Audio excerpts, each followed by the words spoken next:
8 a.m. yesterday, 2 farmers came across 3 mutilated bodies in a Range Rover.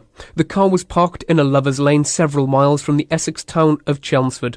Today we know the 3, Craig Rolfe, Patrick Tate and Anthony Tucker, were big figures in the local drugs trade. The detective leading the hunt for the killer, Superintendent Ivan Dibley, says though the men have no convictions for dealing drugs, they were well known to the narcotics squads of the area. The 3 men who were killed are known to the police.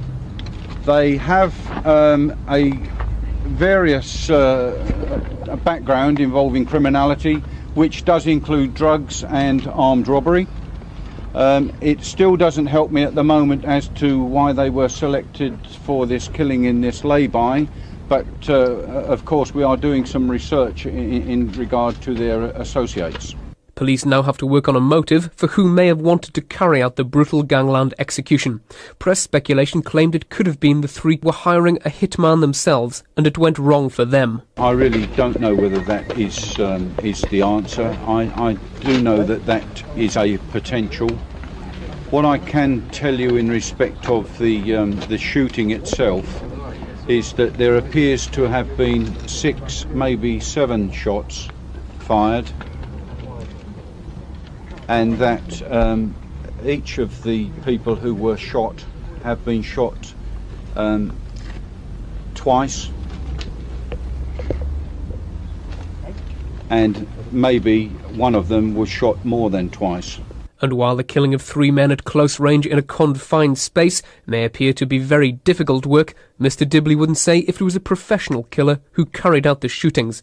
Indeed, he couldn't or wouldn't say if there was more than one person who pulled the trigger. Each suffered horrific wounds with shots fired into the backs of their heads. Superintendent Ivan Dibley says it looks as if the best explanation would be a gangland assassination. Not sure of that at the moment, but there would appear maybe to be a connection with their drugs dealing, and perhaps there has been a falling out of people in that connection. But what is being made clear is that police are making no link between this triple murder and the ecstasy that was involved in the death of Essex teenager Leah Betts last month. I must say that this is pure speculation by the media.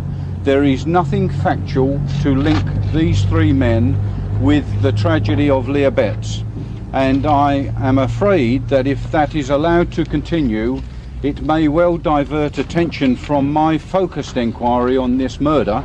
In a separate development today, officers did make an arrest. A 17-year-old Basildon youth's been charged with supplying a Class A drug. Another young victim of the Essex drug trade is the girlfriend of one of the 3 men shot dead on Wednesday night. Donna, Jaggers, girlfriend of Craig Rolfe, today made an emotional appeal for any information that might help find the guilty. I'd just like anyone who was with them, maybe in the afternoon, who knows anything about what's happened to them, or if they see anything, to just come forward. We need all the help we can get.